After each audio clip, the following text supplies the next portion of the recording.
Hello, and welcome to the Soul of Yoga Institute podcast. I am Sita Severson, and I am your guide through conversations around yoga. We talk to pioneers in the field of modern day yoga, and today is no exception. We have a really amazing group of people here to discuss Kundalini yoga.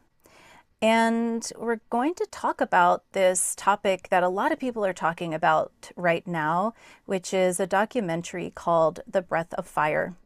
And it goes into allegations around the founder of let's call it the modern form of Kundalini Yoga, what most people understand Kundalini Yoga to be. If you've taken a class recently, most likely it is from this lineage. And it's hit the community hard. And so what we want to do today is to have a conversation around just some of the buttons that it's pushed, and to see if we can, confront something in a way that I think requires attention, but also intention and heartfelt desire to guide ourselves and others on a path that truly leads us back home to ourselves. Because I think ultimately the most powerful medicine and any tools that we can use, whether it's yoga or anything else, is that most of us are looking for or working with a homecoming to be in the realization of the truth of who we are. Maybe that's with calming the mind. Maybe that's with physical ailments. Maybe that's with a different sense of peace about something or learning acceptance. We all have our range of what that means for us. And for those of us here, we have all in our own ways found Kundalini Yoga as one of the pieces that has enabled some form of peace within ourselves. And it's why we have stuck to it despite the things that we know or have learned.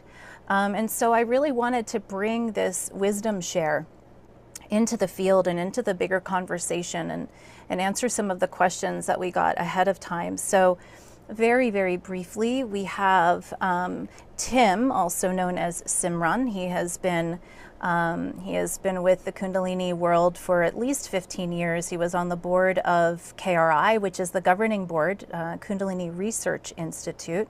I'll have any things that we talk about specifically, I will have their links in the show notes so you can take a look for yourself. But Tim is a level 2 teacher, and I was really delighted when someone sent me a post that he had placed on Facebook that I thought was exactly just striking the heart of the matter and really going into some very real questions. So we're going to get to that if you just hang tight with us. Then we have Elena, who is a brilliant soul who has overcome a tremendous amount of internal hardship through this practice and through finding her path through Kundalini. And it won't take you long of listening to her, the wisdom that she has and what she's been able to sort through. And then we have Ian, who I adore, because if you are not watching this and you're only listening, you can call them by any pronoun, and that's really fun. I just love that. The lack of attachment is super fun for me. But Ian and I, we completed our certification at the Soul of Yoga in the same class. And Ian is also one of the trainers for our the board of 3HO, not KRI. Thank you for correcting me. Tim just corrected me. It's 3HO, which is, he'll explain more about that, but that is one of the, I don't want to say governing boards, but it is one of the, he'll tell you. Yeah, there I am, already mincing my words. It's fine. So Ian has found his way in a really cool way as well, because they have a very big tool belt, and and that's why we have him as a trainer, as one of our trainers for our Kundalini Yoga certification. And so I'm excited for you to hear from him as well. And then we have Magesh, who is also one of our trainers. He's going to be teaching a little bit more for us. I'm really hoping to pull Elena in at some point. So if you can help with that intention, please do. But Magesh is going to be teaching more for us as well. One of the things that I really love about Magesh is his sense of clarity and sense of peace and groundedness that he can bring into a conversation. I love that he's so integrated with chanting and things that he just grew up with when he was living in India for a couple of decades. So he's also very integrated in a different way. And that's one of the things I think I always look for personally are people who are really integrated. I think it's part of the work. But it's really wonderful for me when I find people who are integrated to a point where I can really feel their wisdom and I can really feel what wants to come through, which is why I'm delighted to bring this group together for this conversation. So where I would actually love to start, it's funny. So dear listener, I was telling them that I thought I was going to start with a certain question and I couldn't trust myself, and I'm already starting to veer off. So here we go.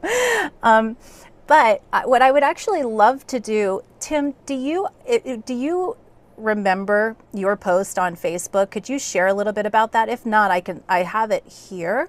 Yeah, can you bring it up, please? I don't have it with me. It was a long post. It was a long post, but it was so worthy. So would you like me to read it? Please. Okay, Thank you, here we Sita. go. So we're all on the same page. So he says, good friends, Satnam, my personal thoughts on critical issues in our Kundalini Yoga KY community. I recently watched the documentary Breath of Fire, eye-opening and frankly disturbing. Moreover, I saw Guru Singh's response on YouTube. Powerful response from Guru Singh. Thank you, G, for your courage, leadership, and keen insights. I have 2 comments that interest me and should be addressed by the community in open and transparent conversations. These 2 issues, I believe, are related and core to pushing our Kundalini Yoga forward. A, lingering aspect of Kundalini Yoga is its authenticity. Guru Singh mentioned that he has done the research on the origins of the Kriya, emphasizing that they were not made up. In the spirit of knowledge sharing and transparency, would it be possible for folks to share this research on the history and evolution of Kundalini Yoga? I believe this would serve as a basis for followers to better understand the origins of Kundalini Yoga. More importantly, I believe it is critical that we hear from other academic voices in yogic studies so we can start an open, transparent, peer-reviewed, fact-based dialogue on what's true, provable, or just integration of various yoga practices, philosophies, repackaged for the West. I also believe it's critical for the community to better define what exactly is Kundalini Yoga. For example, when we discuss the abuse and allegations, I understand that we are referring to the sect that follows Kundalini Yoga as taught by Yogi Bajan and evangelized by the SSSC. That's the Siri Sahib Cook. Thank you. KRI and 3HO. The technology that was supposedly revealed to Yogi Bajan, then Yogi Ji, brought to the West to evangelize and create teachers. Is this lineage traceable and provable? This question is still open, in my humble opinion. However, if we discuss Kundalini Yoga as an integration of multiple yoga lineages, such as Kriya Yoga, Hatha, Himalayan Kundalini, Patanjali, Ashtanga, moral tenets, Tantra, energy work, etc., then integrated with newer add-ins of psychophysical sciences, mindfulness, breathwork, resiliency therapy, etc., then this, I believe, is much different from Kundalini Yoga as taught by Yogi Bajan.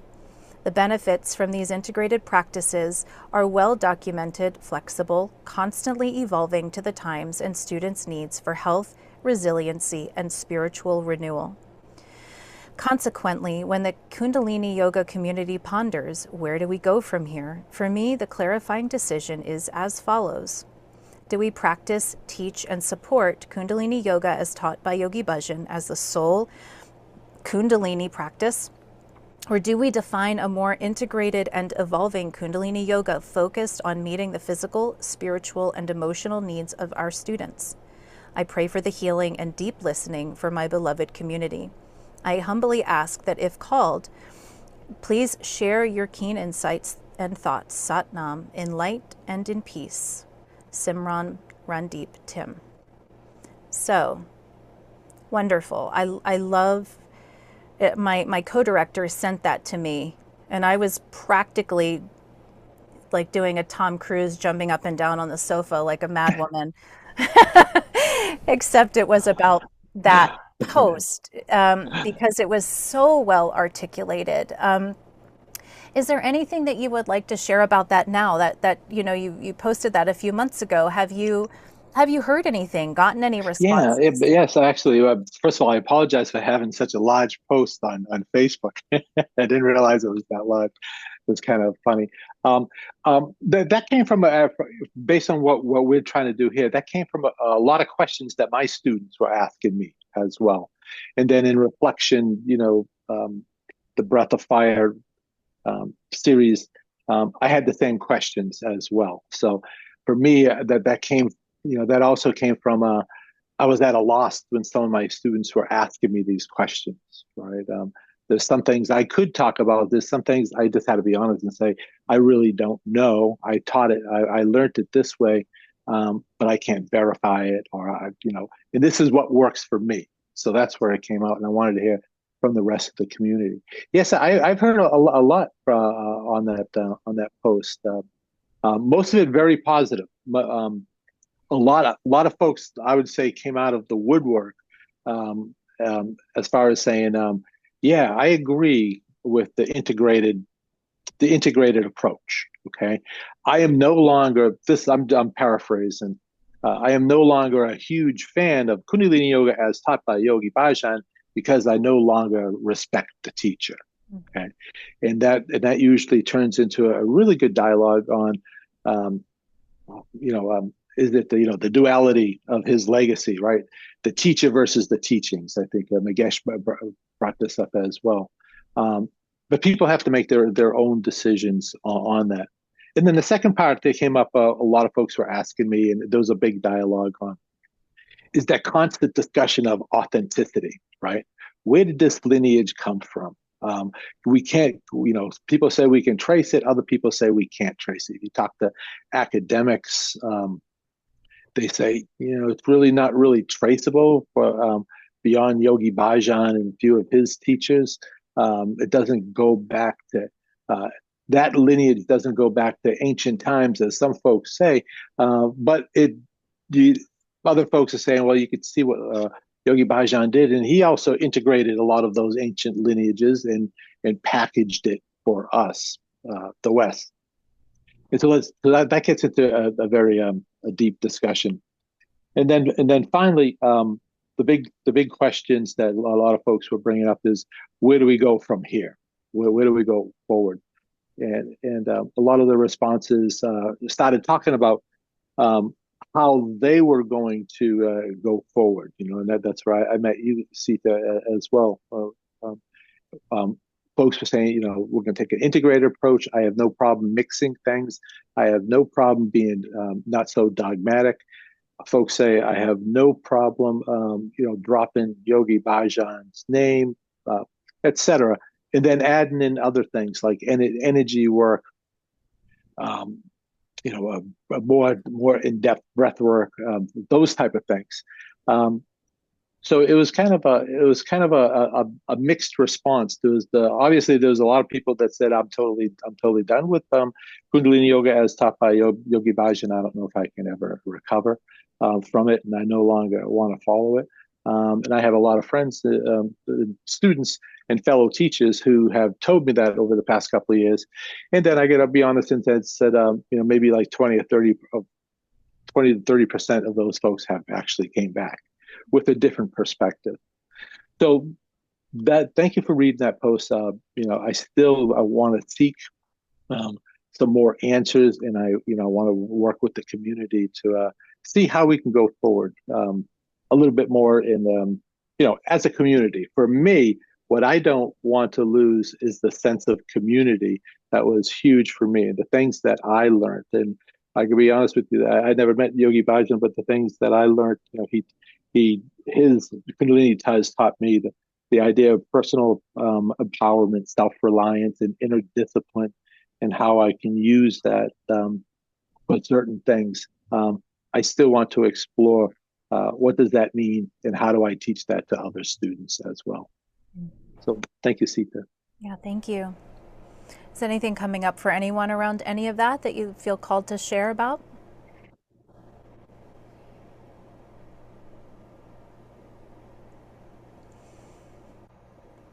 Yeah, something did come up for me when you read Tim's post, and really on dot. I also I also believe that I agree with Tim that I don't think we have traced the roots. A lot of stuff from what I have looked at and mm, trying to detective myself and look at things. A lot of stuff was probably put together. Um, doesn't mean that they didn't have the effect or anything, but it's a really hard question for a tradition that is dating thousands of years to not have source. It's a hard place to be in, to not to actually have a sense of validity around it. Um, and at the same time, I know that yoga has evolved over so many years, and people have come up with their own styles and own uh, variations and techniques, and even traditions and even lineages around it. What has bothered me with specifically with Kundalini was the claim that it was some secret thing that was passed on and which is no longer known to be true. So that's where my sense of self is a little bit disturbed from that perspective. And knowing, okay, the questions are like, so what do we attribute these kriyas to, right? What's the source? What do we tell our students?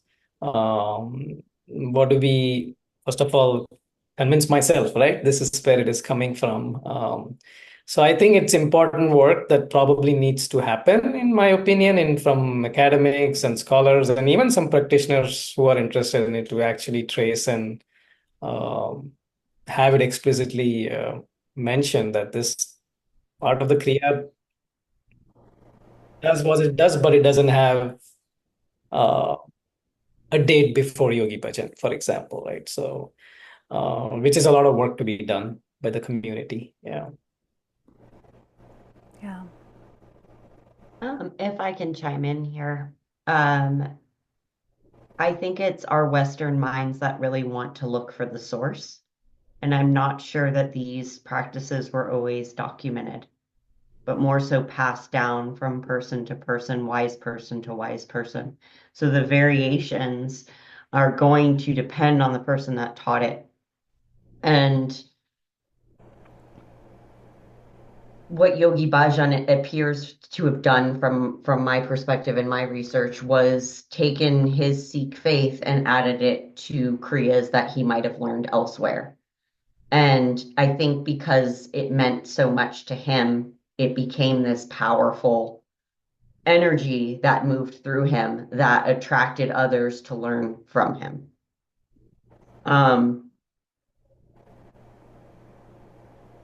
I don't feel particularly great about bringing in Sikh mantra into my classes because I'm not a Sikh.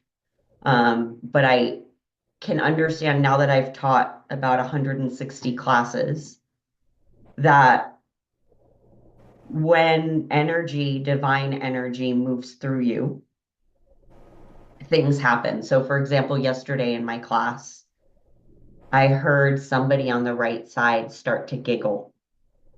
And I didn't plan this, but laughter pranayam came through.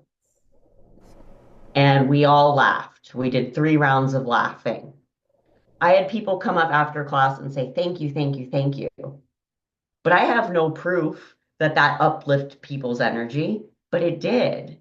And so I think to really want to find where did this come from in text is taking away from the indigenous wisdom in it of itself, because things are going to channel through with depending on different energy. Now, when I taught the same class this morning to a whole group of people, laughter pranayama was not appropriate at that same point, and so I didn't move with it. But I'm a little unique here in this conversation because I was not a part of 3HO and I came in it questioning the guru straight out the gate, and I've always been a questioner. But that could be attributed to me also having disconnection from my indigenous history wisdom that my ancestors are pouring through me at times. So um, I hope that that helps, just because I don't think we're ever going to find it in text verbatim. This is how it was, because who it's coming through, it's going to be a little bit different, a little bit different of a flavor. So thank you. Yeah, thank you for that.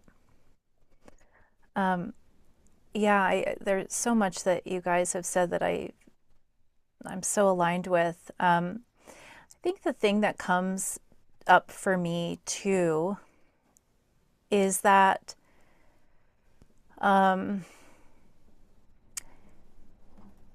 with the things that feel like they were just purely made up. Like, I think it was Magesh that was saying how, it was like this big secret. That's the Sikh warrior class did it and nobody else knew about it, but Yogi Bajan did, and for me, that's the stuff that I start to go, wait, hold on here. Because when we loop things like that into the question of, is this a cult? Is this not? Which I definitely want to unpack while we're here. I feel like it's sort of a two-pronged thing. One, something that I've noticed about the people who are attracted to the Kundalini practice, in some ways I feel like we are our own breed. Many of us have sort of danced to the beat of our own drummer. There is something a little bit different than, let's say, the average person. Not better or worse than, but there is a certain quality that I notice to Kundalini students, and I consider all of us Kundalini students in some way, shape, or form. Many of which have dealt with addictions, mental illness, trauma. And so my concern is that what can be fostered when a supposed guru is just able to kind of say whatever they want to say, and potentially vulnerable people who are looking for guidance and support, that this is the point where that cult type of thing can strike. And so while I absolutely align with what can come through people, all of us here, I know, are channels in our own ways. This I am certain of. We are. And yet, without being able to at least say, oh, it's some version of this, but just pulling things out of the ethers and just kind of saying what he wanted to say sometimes, for me, is a very vulnerable place. If we're talking about people who are leaning into something new, who are maybe trying to get over something significant in their life and they don't know better, and they feel like that person is actually looking out for them because they're believing what they're told, or they need to believe that to get through into the next step.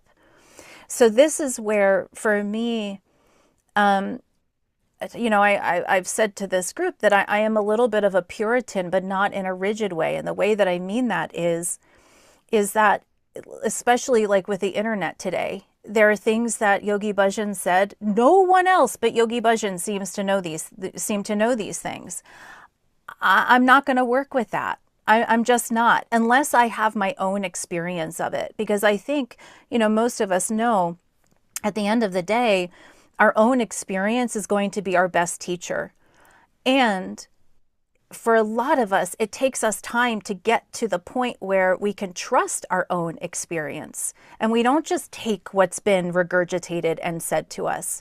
And so, like I've mentioned, not to plug the training, but what I've done with this new manual is I'm tracking where I can. Like, this is as taught by Yogi Bajan. This is what he said. This is what this lineage says. Just so that people have a sense, so they can orient themselves and learn how to have their own experiences, so that they have maybe feeling like they have a little more support in what they lean into. And I do offer some of the Sanskrit mantras, because I do think for a lot of people it's very problematic to be using sacred hymns and something so sacred in a way that potentially it really wasn't meant to be used. And so I do think for many there is a delicacy around that. So I don't know if anyone wants to speak to any of that. Yeah, Ian. Um, there are a few things in there that I'm trying to weave together. I'll jump with the first one that comes to mind of teaching classes and what a responsibility I think we have as teachers to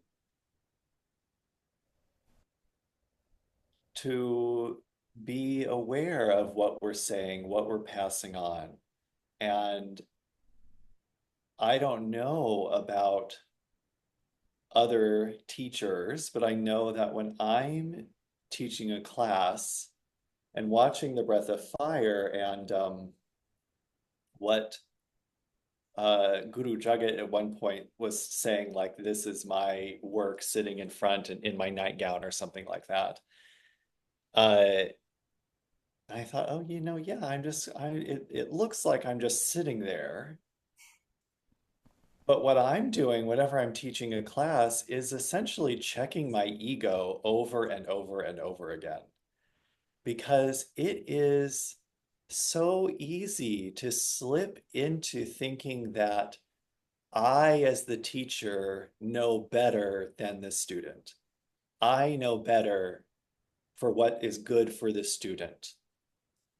And, especially if somebody has any hint or issue of control in their life, put them in front of a group and give them power of that group, and that control is going to emerge, and they might not even know it.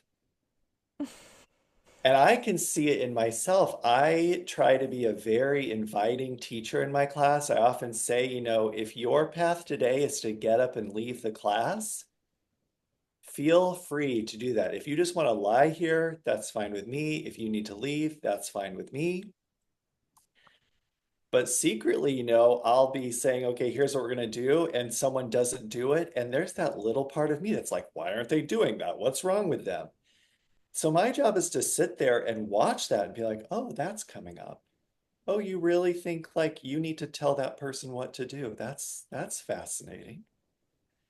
If I didn't have years of self-work behind it, that maybe that would be the kind of teacher I am. And I don't think that is discussed so much. Well, it wasn't in my experience. That discussion wasn't really present of what are you doing? What kind of responsibility do you have as a teacher? I think kind of weaving in this idea of authenticity or the roots, that there's also this kind of danger to I'm a kind of a very skeptical person. As soon as someone starts to tell me, it really threw up my red flag in the breath of fire every time I heard Guru Jagat say, it's an ancient, what was the phrase? It's an ancient something technology, ancient yogic technology. I was like, that's got my flag up. Why are you saying that so much? the fact that, because I've seen other things too, it's like, well, this is over 1,000 years old. This is over 100 years old. This is, to me, it's like, so what? Something can be thousands of years old and still be terrible. Longevity does not equal goodness. It doesn't equal, I don't know what word I'm trying to come up with here. It doesn't equal like validity even. Mm-hmm. So as soon as I hear that coming out, to me, it starts to be like, okay, you're trying to sell me something. Like, don't sell it to me. Just give it to me and I'll decide if it works. And if it doesn't work, you know, kind of what Elena was saying, like this pranayama is not appropriate now. I'm not going to use it now. Like, great, doesn't work now.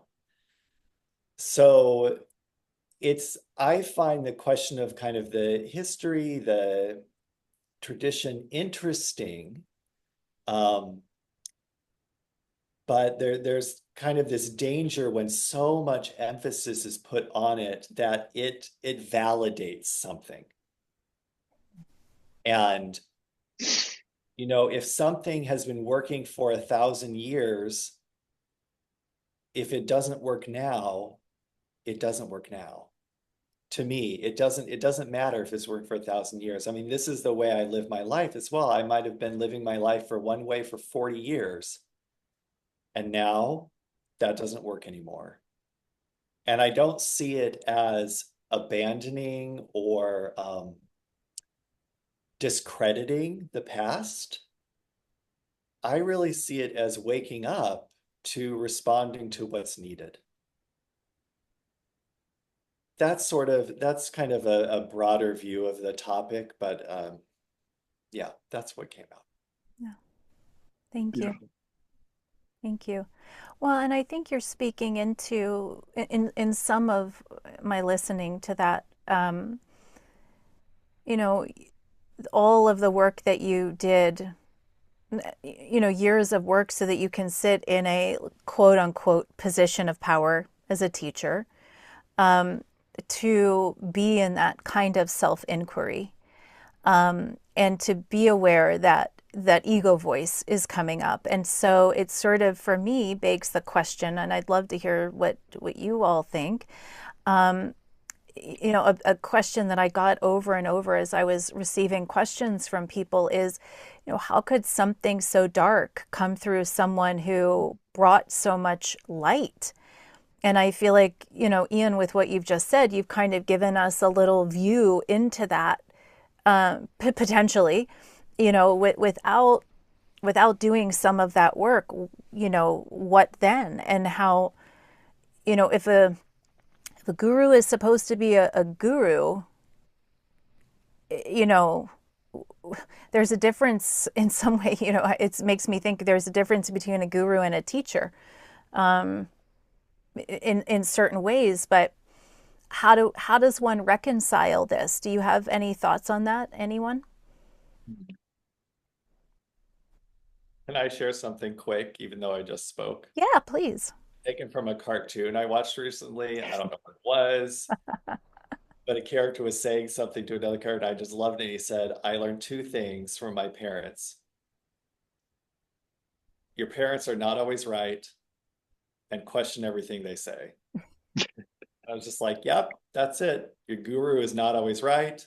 Question everything they say. It's like, those are great things to live by. Well, and what's funny is the Vedas talk about how your parents are your first gurus, but that doesn't mean it's because they are who you want them to be. It doesn't mean they're right. Right. Maybe they're showing us what we don't want to be, or who we, you know, what we don't want to do, but they are a guru. Yeah, Tim, please. Yeah, that's an excellent point, Sita. And I was going to point out, no, I don't believe anyone ever said that the guru is supposed to be nice, pure, etc. They're here to teach, at least the way I understand it. And that's a very difficult question when you talk about the darkness. And you know, what I have used, what I've heard other folks have used, is the humanity part of the teacher. You know, he or she could be giving us spiritual guidance or helping us find our own spiritual guidance. But that doesn't take the humanity from the person. And as we all know, we're human, and we do stupid things, we do evil things.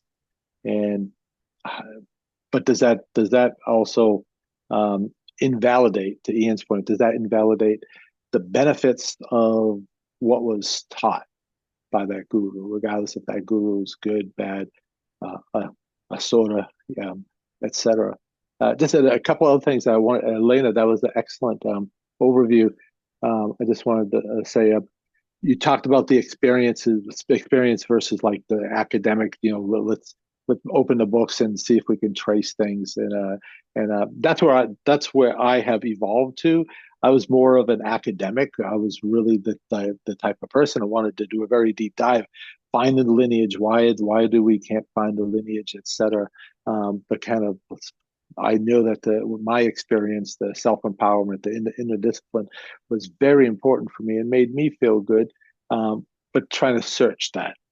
And then I came to a conclusion after talking to a lot of academics and a lot of folks who are really into yoga studies, deep yoga studies, and it finally dawned to me that the question of authenticity is, for me anyways, is like, so what, right? If you really wanted to peel back the onion, there's very few modern day yogic lineages that can be traced very far back, and that includes Ashtanga, Pantabi Joyce, etc. Bikram. Most folks say, yeah, really kind of made up, etc. Even the modern asanas that we think is modern day yoga, those different asanas. A lot of, if you dig deep and you talk to people who know, a lot of that stuff didn't exist like more than 200 or 300 years ago. So for me, is that comforting? Is that discomforting? But what comforted me was like, from the authenticity point, was like, so what? So can I now focus more on what I'm experiencing? What am I gaining for this personal, beautiful life that I have? What are these teachings doing for me personally? And hopefully that leads me to be a better teacher, to get rid of like Ian told us, get rid of that ego as best as you can. But it's always going to be there, right? And I know I can be a good teacher. I can smile all day, but I've done horrible, terrible things in my life. Nothing like what Yogi Bajan does. But that's the part. That's the humanity part of us all. So that's my take. Thank you, Elaine. Thank you, Ian. Yeah, I wanted to touch base on Tita, what you said, just like having different mantras available and having almost like put everything on the table and see what resonates, right? Which is sort of where modern yoga is going mostly in some ways, because we have yoga going with Reiki. We have all kind of things going with so many things and practitioners offering, and they all come with their own individual skill set and wanting to offer what's worked for them, having to be able to give that experience to others. And I also believe that then you got to say what it is. To me, it's like we need to be, at least from my conscience and the way, like, you just be upfront on, this is what's going to be going on in this class. And like Ian said, if your path is to open the door and move and leave the class, that's okay too. I think that's something that feels like, so if you're going to be talking about mantras, that we open the opening and all of that, we got to talk about where is it coming from in some ways. And like Elena said, I'm not comfortable playing Sikh mantras because I don't feel like I'm Sikh, which is completely might resonate with her. And it's the same thing, right? I mean, then what do we do? Sanskrit mantras, do they belong to us or not? So it's a Pandora's box in so many ways. I think for me, what's usually is coming up is like, just be honest and say where things are at. And I don't even know whether we should be calling it Kundalini Yoga anymore, honestly. So because it is it has all the elements of like chanting, mantras, which are traditional building blocks in yoga, no matter where you see, right? They all come from different traditions and people incorporating things. They all are building blocks, and Yogi Bhajan did an amazing job packaging it together and making it into something that's more structured that our mind can sort of believe in. But I think for me personally, like I don't know what to call it when I go to teach. That sometimes that question does come up. So I don't know what you guys think about it, and I would love to hear some thoughts around that as well.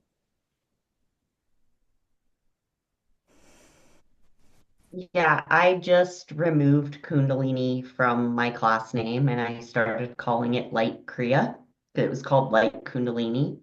And then I was educated that Kriya is also has it was a type of yoga that the guru abused his power as well. And so I'm at the point where I just want to call it yoga and sound and be done with it and let people ask why it's so different. Because it is kind of you know what? It's unfortunate that there was such a marketing, like a successful marketing machine that took this one word and now everybody associates all Kundalini energy with, or I should say most people associate it with Kundalini as taught by Yogi Bhajan. And so I think it is a good conversation to have. It's like, what do we call it? Or do we just go by our names? And what we bring forward, what practices we've embodied ourselves, and be like, these are the Kriyas I teach because I've practiced them a lot and I'm here to share them with you. I don't know. I don't know the answer. Maybe somebody else does. I don't have an answer for sure, but when my husband and I had our yoga studio, we called it Shakti Kriya because we knew we were working with the Shakti energy. And that was the only thing we really knew. Like I knew the practices I was using. They were very like movement based, Kriya type, the dynamic yoga. But that's what we referred to them. And and people who knew and weren't comfortable with Yogi Bhajan actually did start coming back to the class, which I thought was interesting. I mean, we could probably unpack that one for days too. But what has come to me in listening is what wisdom would we want students or teachers, but I think particularly students, to be aware of? Like, how do we foster educating people on finding quote unquote safe teachers? Because what I keep hearing is that at least the five of us really take a stand for this sense of self agency and fostering that within the people who come into our class, where, like Ian was saying, if you're walking out the door or you're lying down the whole time, I do the very same thing. I always say, this is your class, this is your time, you do with it what you want. You are in a sacred container. If this is where you want to be, you're a participant, even if that means you're sitting here breathing the whole time. You're still participating in your way. And so I'm thinking about the anti-cult basically is, how would a student hearing about a practice like Kundalini yoga be able to go in and discern that they are not with a teacher whose ego might want to hijack them and their practice because they're in a vulnerable position or they don't know better. So how would they recognize it? To me, I say it's a teacher who fosters self-agency. What would you guys say?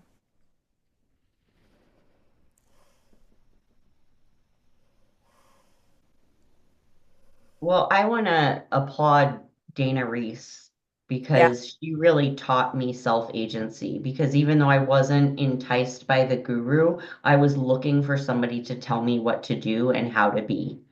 And she really kept bringing it back of, I don't know the answer for you. And I try to carry that with me as a teacher is, you are the guru.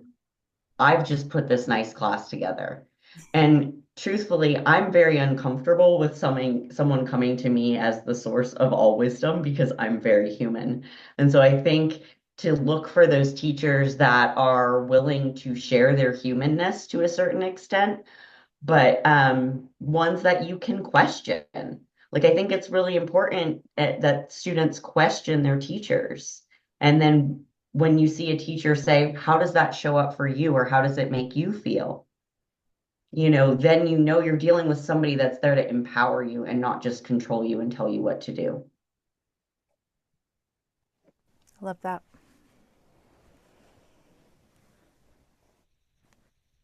I'm still also kind of harkening back to the earlier question of how can I don't remember exactly how you worded it. It was like how can light come from something dark?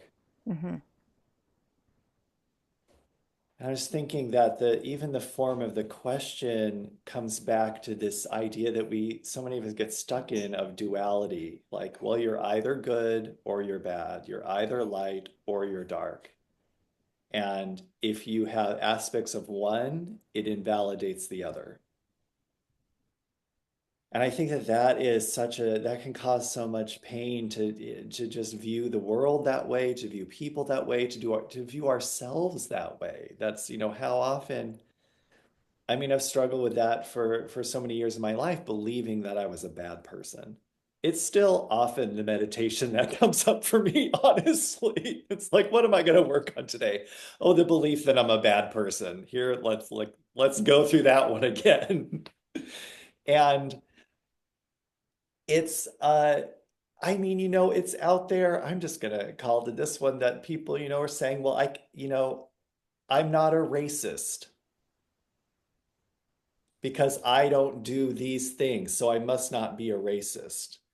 And so we get stuck on the label, and I don't want to take on that label. I'm going to reject it, so I'm not going to look any deeper into myself or to other people. And I think that is, oh, that just causes some problems that that we don't allow that people can be human, can be complex, can exist beyond the labels that we want to put on them. And I'm including it, I'm including ourselves in this. Um, so yeah, it's possible for beautiful light to come from someone who also has a lot of darkness. And I would say that what I think one of the somebody asked me recently what I thought my greatest talent was, and I thought about it, and I said, I think I'm really good at listening. Like that's really my greatest talent. And I was thinking about that, and I thought, well, it's because most things people tell me don't shock me because I've thought much worse. Horrible things have gone through my mind, and it took me years to understand that they're just thoughts. They're not frightening. They're just there.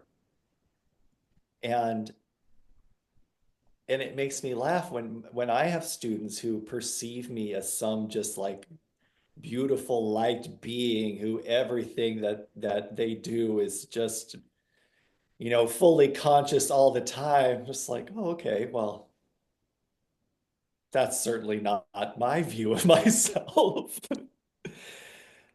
And I think if we're willing to dive into that work in ourselves, we'll find that seeming paradox, that how can light and dark exist at the same time, we'll find that, oh, it can. I can't I can't talk about it using those labels because they seem like they cancel each other. But we can experience it in ourselves that, oh, I've done these terrible things. That doesn't mean I'm a horrible person. And I've done beautiful things, and it doesn't mean I'm a good person. It's this whole container. And to the other question of, how do you find a teacher? If anyone hearing this, the advice I would want to give is to is to stay aware as much as you can of your own agency and not wait for the teacher to give it to you. Mm. So that even if a teacher doesn't say, you can walk out of this class, know that you can walk out of the class, that you don't have to do what they're saying. And it makes me laugh of how often in my classes I'll tell people you don't need to do this, especially if it's hurting you. And they'll do it even if that's hurting them. And I just told them not to. And I'm laughing not at them. I'm laughing because I have been that person where a teacher said, don't do this if it hurts you. I'm thinking of a time in college. I remember a teacher saying, you know, don't lift your leg higher than this if you can't do it, if it hurts. I remember her saying that every time, tried to lift my leg that high, didn't work, hurt every time, kept doing it. I didn't understand that I didn't have to do things that didn't work. So that's the advice I would give. Know your own agency and then be really loving and kind to yourself when you toss it out the window and you completely forget that you had it in the first place. It's okay. That's going to happen too. Don't wait for someone else to give it to you. Thank you. Yeah, Tim. Yeah. So a couple of thoughts on things that we hopefully we might be able to tell our students. And yes, telling them that, you know, depend on your self-agency, absolutely. But then once again, peeling back the onion, what if we can help them, what does that mean? Once in a while, I like to tell my students that, you know, understand why you're here. You have to understand why you're here. I can't tell you why you're here. I know most of us are seeking some sort of spiritual maturity. So what does that mean? What are we responsible for? That's the idea of self-agency. How do we cultivate our own internal discernment? How do we engage with the teacher? How do we tell if the teacher is giving us, you know, direct commands because you have to do X, Y, and Z, or is that teacher, you know, using like trauma-informed type language, you know, asking for permission, like Ian was saying, you know, make sure that they're interacting with the students to not hurt themselves, but also to kind of seek, you know, what is their inner discernment. I know it's easy to say, you know, listen to your intuition, but there is some aspect of that too. But how do we teach that to students to at least have that in their toolbox? And that would bring me back. I would also say it starts from the core too. It's maybe how going forward, how teacher training is done, right? How do we add in those aspects of teacher training to kind of use that trauma-informed type language to kind of you know, come from a position of what Ian was telling us and Elena was telling us, the whole idea of we're not teaching from an ego. And I remember when I first learned Kundalini Yoga as taught by Yogi Bajan, I heard a lot of commands, a lot of ego. You do it this way, et cetera, et cetera. And even I was taught to tell folks to keep up. I don't know if you folks were taught that, right? Keep going, keep up. Don't put your arms down. Don't do that. You know, you can challenge folks, but once you start, I think once you start giving commands like that, you're kind of losing. You're losing the authenticity of trying to help the student. So I can't put in words what I would tell the student that, but those are my comments. Thank you. Yeah, and I think you are a good listener. You did come back to the original question that Sita asked. So thank you for reminding me of that question. I think I don't think I definitely agree with Ian. It's not a zero-sum game, right? It just what we have this, it cancels this, it doesn't work that way. What happened was the display of all spectrum of human emotions and human behaviors, and doesn't make it doesn't make it right or wrong. But really, for me, it's just having compassion for people who have gone through that experience, right? So I think it's important to tap into that. And just the question of like good teachers, right? Or so-called good teachers. For me personally, is I have to work on my ego to let someone have their own experience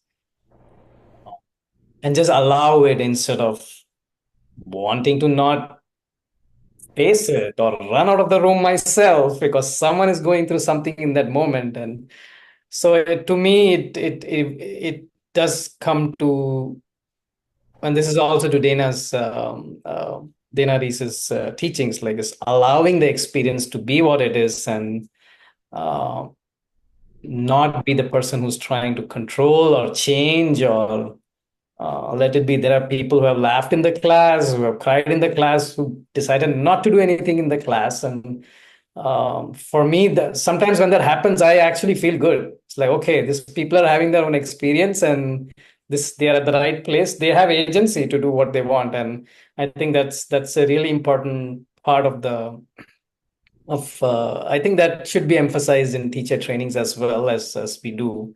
I think it's an important piece. I think, and I also, my favorite quote is like, if you have any questions, come to me. But more importantly, if you have any answers, come to me. That's what I tell a lot of times I tell in the class, like, if you have any answers, come to me. I don't have any answers. So I think that's what, at least for me, um, holding a class looks like and means like, and it's the hour and a half that people come and they receive what they're meant to receive. That's about it. Yeah. Including myself. Yeah. Well, Megesh, I have a question for you directly, if it's okay. When we look at the question of the light and the dark and the guru and what they hold, given your much closer ties to India than the rest of us, how much are we running into the issue of everyone's a guru and they're just humans like we are, which is not necessarily the traditional approach, which is okay, but we, many of us know that even trying to translate like Sanskrit or any of our actual vibrational true languages, translating them into something like English, so much gets lost. And so this is part of, again, when I say there's that part of me that loves to stay pure because I feel as pure as possible. I too am human. I also don't call myself a guru. So free to be human over here. But how much gets lost in the westernization and in the language shift and in the understanding and the watered down idea of what a guru is, because my understanding is that from a very traditional perspective, a guru, not that we would see them as, well, we might see them as perfect, I don't know, but they have come to a place where if they're being hard on us, it's because we trust that they have done that work. They're not necessarily going to be abusing people in that kind of way. So being born in the West, though, this could be my very Western self saying something through my interpretation or lens. So I would love to hear if you have any pearls of wisdom for us. Yeah, so if I understand your question, you're asking about my experience with gurus in general and having the sort of the command over things versus allowing things to be as it is. Did I sort of get it right? Or yeah, so in my experience, just from where I come, there are so many gurus in India. I mean, there is a lineage, there are so many of them. And a lot of them, honestly, there is a lot of blind faith in India as well, in so many ways. People just follow because someone else is following, or just because by numbers or what they teach. And I personally have experienced where I followed someone and then I realized this is this is just not in alignment. There's something else going on in the background. I have no idea. So again, the discernment is hard, especially when you see someone who has been the guru for quote unquote guru for so many years. Um, but I think what I have realized through the process is I have to keep my energy clean.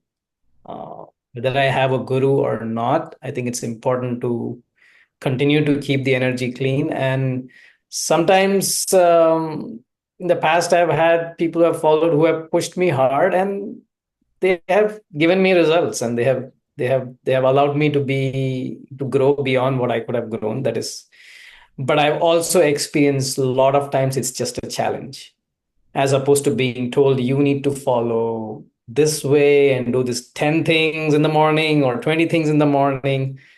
What I have resonated and gone towards is, okay, so why is this question being asked now? What is in front of me, right?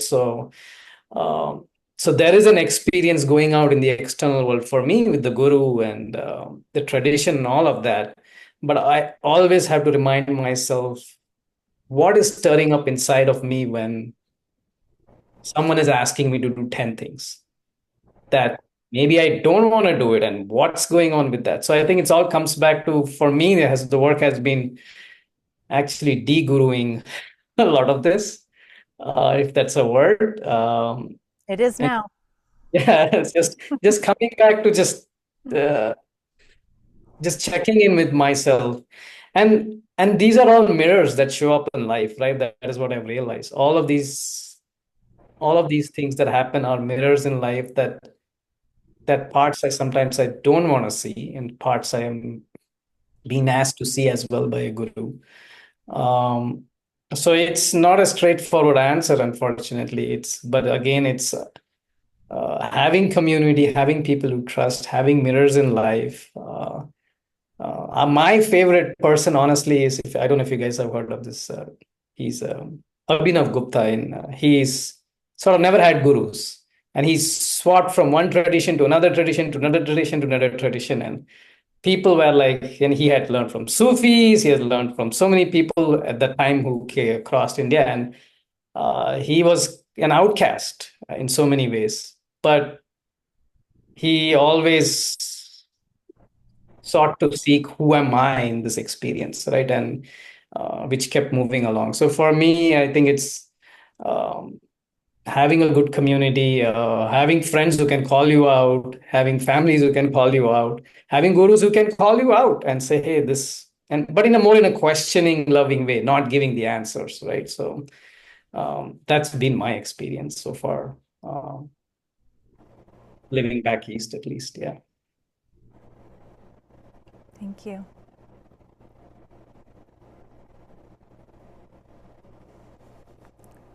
There was something that came to me when you were sharing, and I'm trying to re-grasp it. And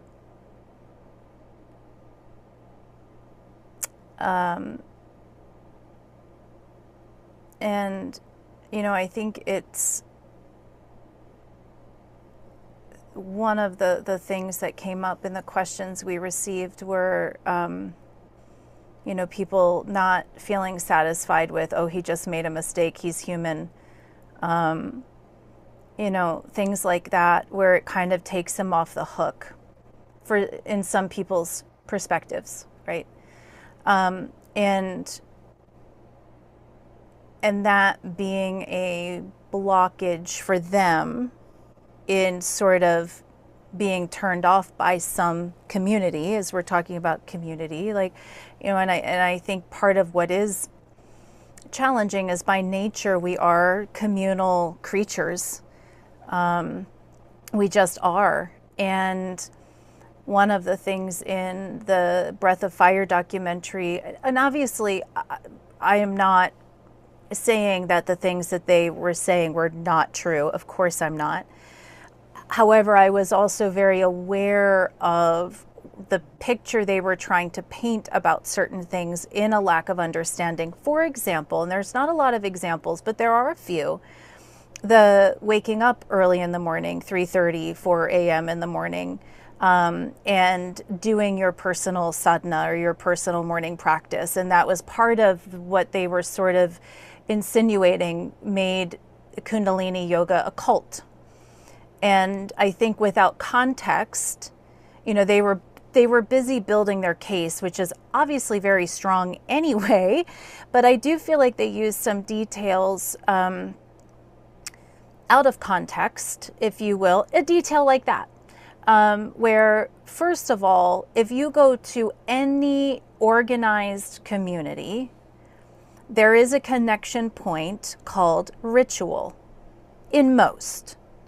One of the things that communities do when they come together is they have shared experiences, and oftentimes they are ritualized. And so there are different ways that communities ritualize based on the purpose of the community. It is not uncommon, as far as I know, in most yogic traditions, to get up before the sun comes up, because it is a certain time of day where it's said that things are quiet more in the mind and in the environment, and it's, there's reasons why we do that. And so I think this idea of community is important.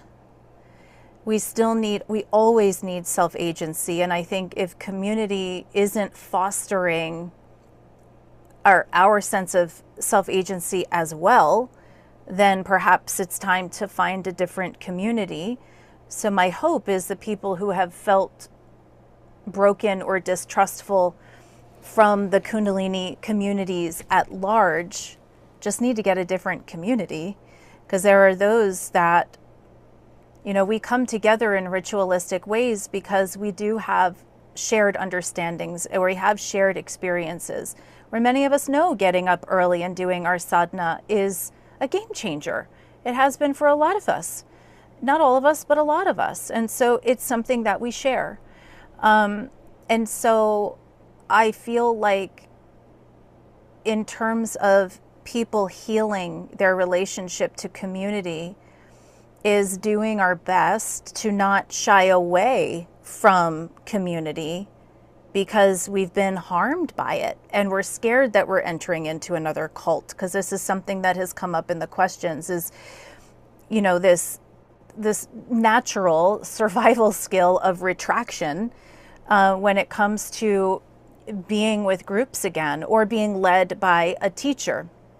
And so I know that was a lot of blah, but there were a lot of concepts that came in that kind of touched on these points that feel like they're all sort of, for me, around this notion of community and cult, and sort of what is not a cult, but because most communities have these shared experiences and rituals, we can't just say, oh, it's a cult because we believe these things and we do these things. That's part of what brings us together, is we've all had certain experiences because we believe and we do these things. And so we can relate to each other, which is a part of community and relating. So any words for those who are feeling a little retracted? Not that they would have to jump back into Kundalini community, of course, but with community in general, are there any words of wisdom that anyone wants to share about healing from that? Yeah, I think what comes up for me is, first of all, their experience is valid, who has gone through, and them who doesn't want to join back community, it's I think it's completely valid, and it's I can only imagine it being a traumatic experience from that perspective. And I think the question for me is, again, people who come up with them and just support them where they are at. If they want to join, don't want to join, but it comes down to basic sense of like disappointment, sadness, and all these emotions that really come up in this deep sense of loss and grief, I can imagine, right? So I think just supporting whoever they are, irrespective of whether they want to join or is it a cult or not, I think just honoring that human experience of someone having to go through that and feeling this way, I think it's really important for us as teachers to or people who come up with these questions to again let them have that experience and uh, really not getting into this business of calling it a cult or not. Just on top of beneath all of that is just raw human experience, and I can imagine possibly a lot of grief in that, and maybe crying with them if it calls for us to join in that. I mean, for me, that's where the communal healing is to be able to see each other at that level beyond just the rituals and the practices, which are important shared experience, but beneath that is just being a human going through something traumatic that has happened and holding space for that. I think that's what's coming up for me when you talk about it. Thank you. I would like to chime in here. I don't think, because I was never truly part of the 3HO KRI cult community. I never wore all white. I don't have a spiritual name except for the one that is on the screen right there. And I don't think it's my place to convince anybody to come back to a practice. What I'm experiencing as a teacher is to let people know that they can come exactly as they are.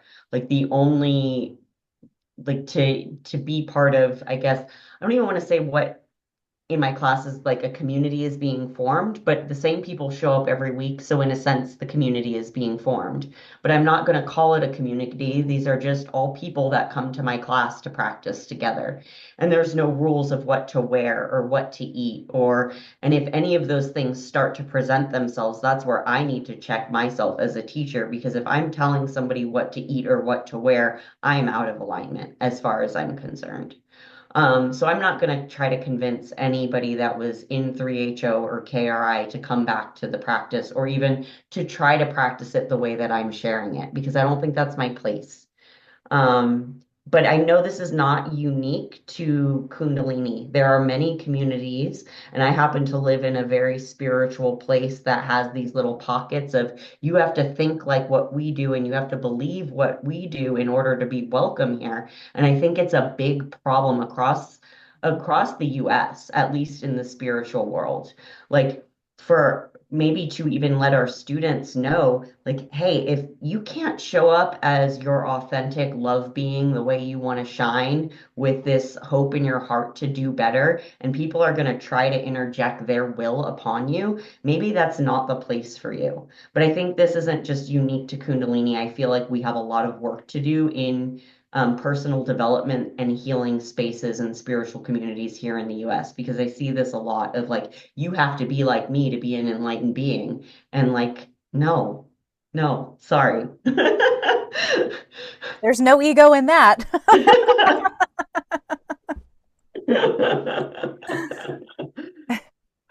Yeah, Tim. Yeah, that was excellent, Elena. Thank you for that.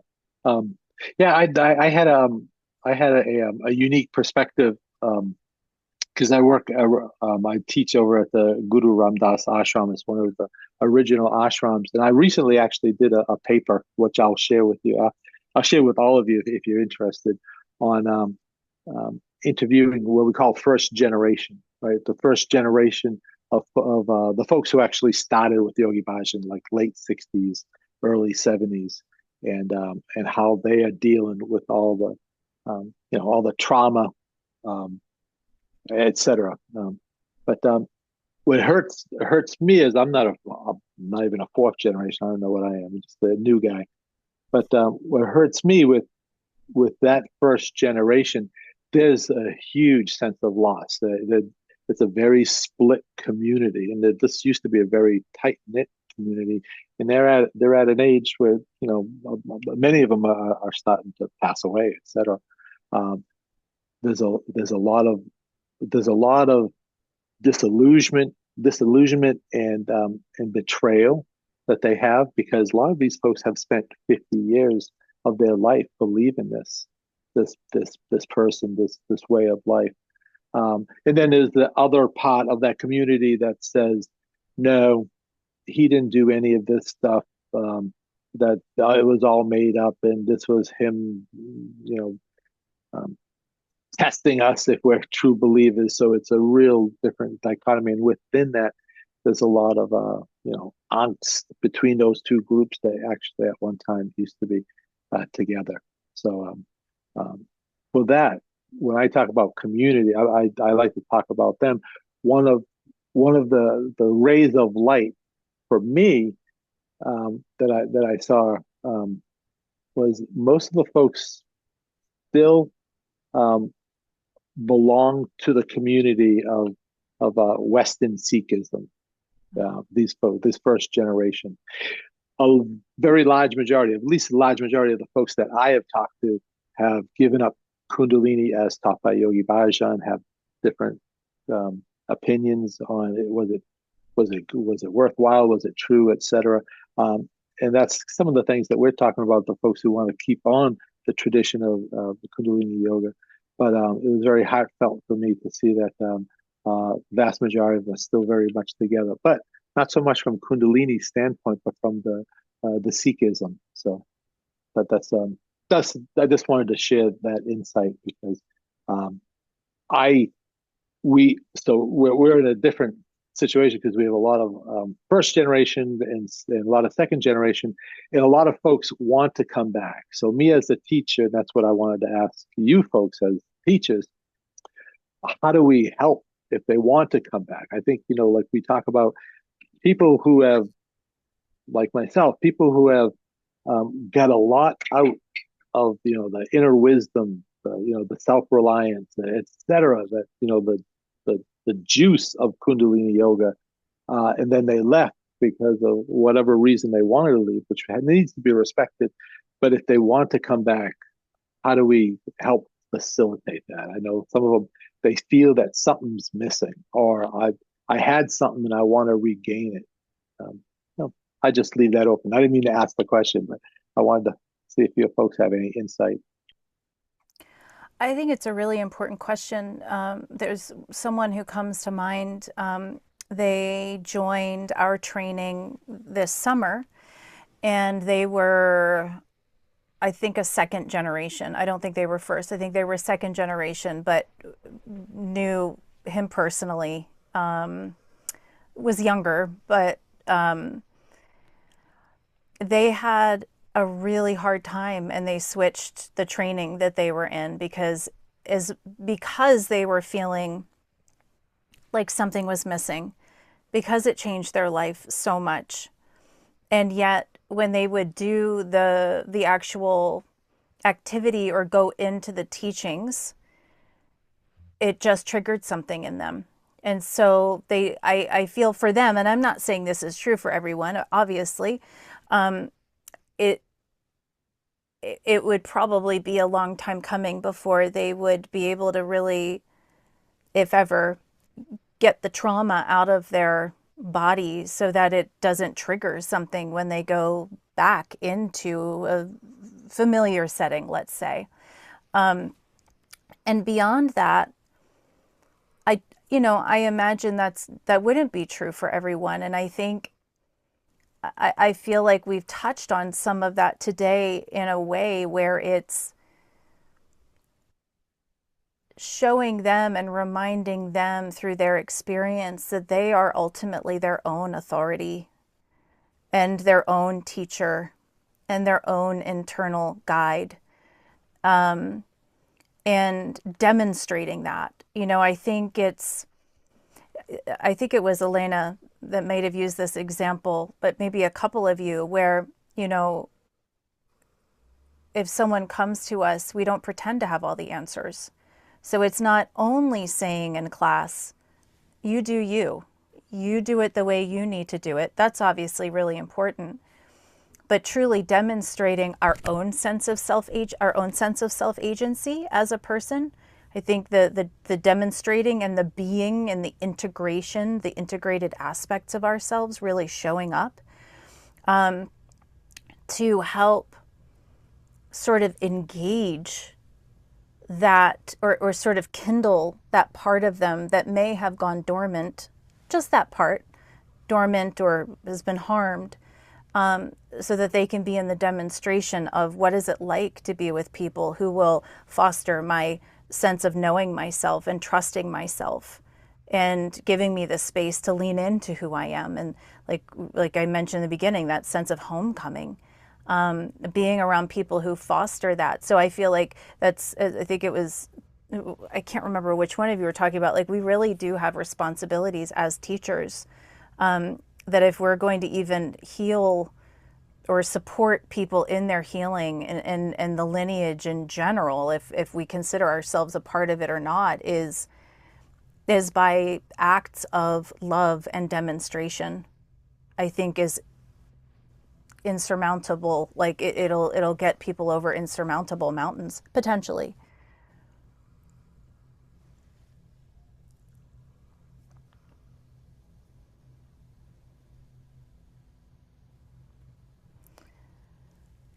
So I feel like the energy's wrapping up, and I just want to ask, does anyone have anything that they would just like to, any final words, any final anything that you would like to share or say? I'm not sure we touched on this, but I feel like as a teacher, to do our own work, to make sure we're prioritizing our own work. And if we've fallen off of our work, that maybe that's a time to check ourselves, because what seems to be the common thread between Yogi Bhajan and Guru Jagat, not just that they practiced Kundalini yoga, but it seems like they fell off their personal practices. Mm-hmm. So I feel that as teachers, we need to hold each other responsible and be honest when we're like, hey, I have not gotten to my practice in a really long time, or I need a break. Can you sub my class? Like check ourselves before we wreck ourselves and before our ego goes way off balance. And I feel like that's an important message to bring into training, is that we need to be on top of our personal practice, if we're showing up in front of a room. Thank you. Absolutely. It brings up a good point. I mean, the mantras, mudras, chanting, asanas, pranayama are just a small part of the entire yoga life. Or I think it's important, and even the training to emphasize on that's doing all of that doesn't make us holy or anything like that, or a good person. That's totally BS in my opinion. Even if you don't do all the things and you live your life according to an ethical conduct, it's, to me, that is good enough to be qualified much better than anybody who does all of this to something else. I think that's an important part to for me as well, to remind myself, and also like in teacher training, make sure that we emphasize on those aspects of yoga, which is so pervasive in our day-to-day life, in so many ways. It's not just only the emotional regulation or uh, balancing our nervous system, but actually having to do that work ourselves and keeping our energy clean, right? So, yeah. Love that. Yeah. Tim? I'd like to maybe end it at a ray of hope, a word of hope, that Kundalini yoga. I believe that there's a bright future for whatever we call it. It's very powerful. It has helped many folks. There's a lot of folks, for example, here that are going to bring it into the future and strive to make it available for other generations, for other students. And I think that's fantastic. That gives me a lot of hope.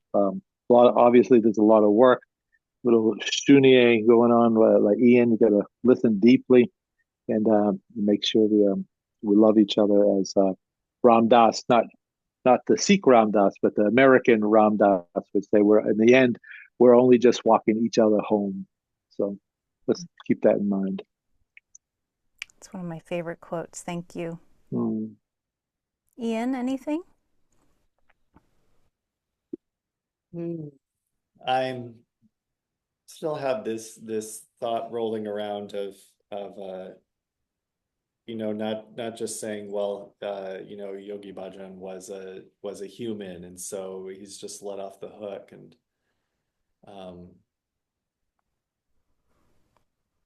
it doesn't excuse what he did. It's an understanding, and then it's our responsibility to deal with the consequences. And one for me is, this question that's in so many places was brought up of separating the teacher from the teachings. And it's not, to me, it's something that's ongoing over and over again, because it comes back to this question I kind of said at the beginning of what am I offering? What am I doing here as the teacher in the class?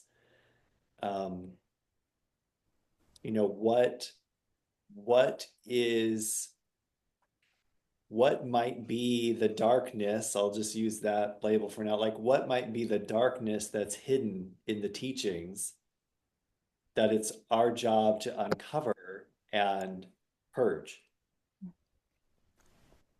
Because, and understanding that he was human. And so there are faults there. And what are we unconsciously taking on and then passing on to other people? Because I don't want to be a conduit to perpetuate harm. And if I'm not willing to entertain the idea that I might be, then I actually probably am. But if I can entertain the idea, then I can watch out for it and catch myself when maybe I'm just repeating something that came out. It's like, wait, why did I just say that? Was that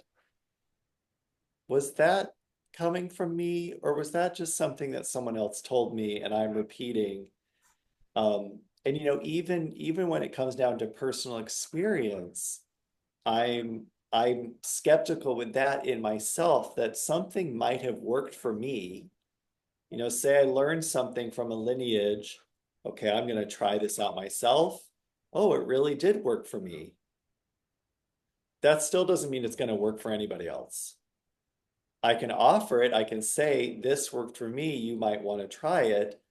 But I hear in so many places, and I love it when people are like, Kundalini yoga or Pilates or massage, or like, it worked for me. Everyone should do it.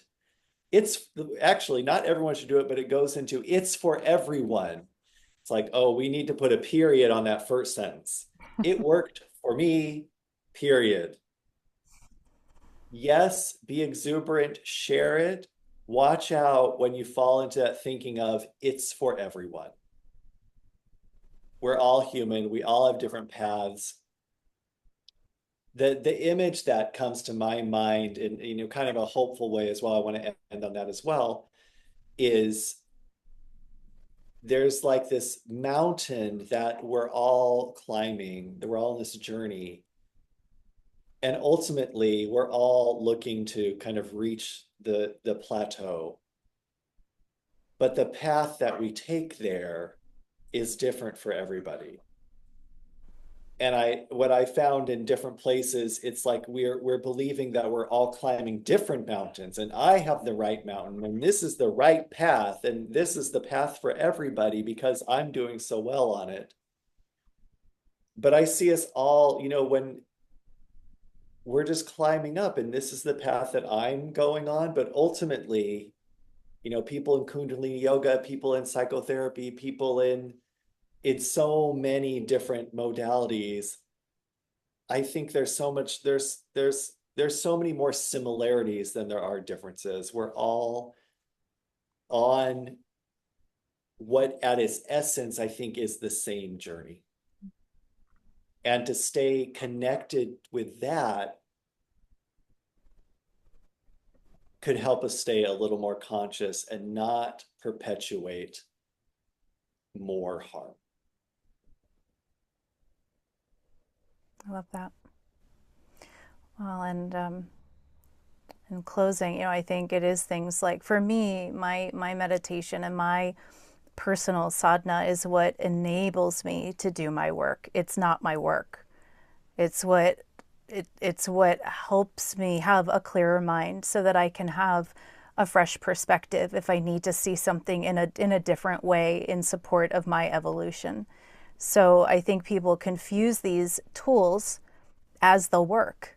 And for me, they're not at all. They enable the work, which I think in part is do no harm to the best of our ability. And that includes to ourselves. I think sometimes we forget that part in our day-to-day life. Many of us here would know that, but I think in general, a lot of people forget that. And so for me, my go-to is doing the things that allow me to be an evolving, growing spirit that plays a variety of roles. I call it a big costume party, in this particular life. And the final thing, I didn't think I was going to share this, but when we talk about sort of clearing the field and purifying the field in some way, whether it's through our own mind or our communities, whatever those communities are, what we for the Soul of Yoga training have decided to do, Dana, Reese, and I decided this together, that we are aligning with an organization called Yoga Gives Back, and we'll be making donations with some of the monies we receive for the training. And it's an organization that supports women, in particular, women and children, mostly in farmlands of India where spouses have been lost and difficulties has arisen. And so this money, it goes to them so that they can start careers, so they can buy a cow, so they can, learn a skill. And so I am a big believer in acts of service, whether that's time, prayer, energy, chanting. Does not have to be monetary. But for me personally, as being a part of an institution, I feel like part of our responsibility too is, if we can, even if it's a small amount, to give monetarily as well. And so if there is anyone who is connected to an organization, it obviously doesn't have to be this one. It doesn't even have to be in the yoga community. But I think acts of service are always important, and they always have a ripple effect. And so if there is, a calling that's close to your heart, where wrongs have been done or something that just really hurts you, I really do think that a personal practice for all of us to work on ourselves is to get outside of ourselves and talk about checking the ego. Get outside of ourselves and remember that if we can all be of service, even in the smallest ways, I think that would have a pretty significant ripple effect. And I think we are a danger to ourselves and to the world when we see ourselves as being insignificant. Because when we see ourselves as being insignificant, we forget that even the littlest to the biggest things that we can do, that we're capable of, have such an immense impact that we may never see. But we talk about blind faith. I feel, having blind faith, that if we are oriented in making the world a better place in just the littlest ways, that's going to go a long way. And so in the spirit of that, I'm really grateful for you all for coming today and sharing your just immense wisdom. I know that there's so much here that I think will be of great value to the listeners and the people who watch this. And I will make sure that if anyone wants to talk with anyone that has been here today, that the contact information will also be in the show notes. So if you resonated with someone and you would like to speak with them, I would really like to make that connection. So we are here to answer questions and to question questions right along with you. So with all the love in my heart, thank you for being here, and until next time. Thank you. Thank you, everyone. Thank you. Thank you. Thank you so much.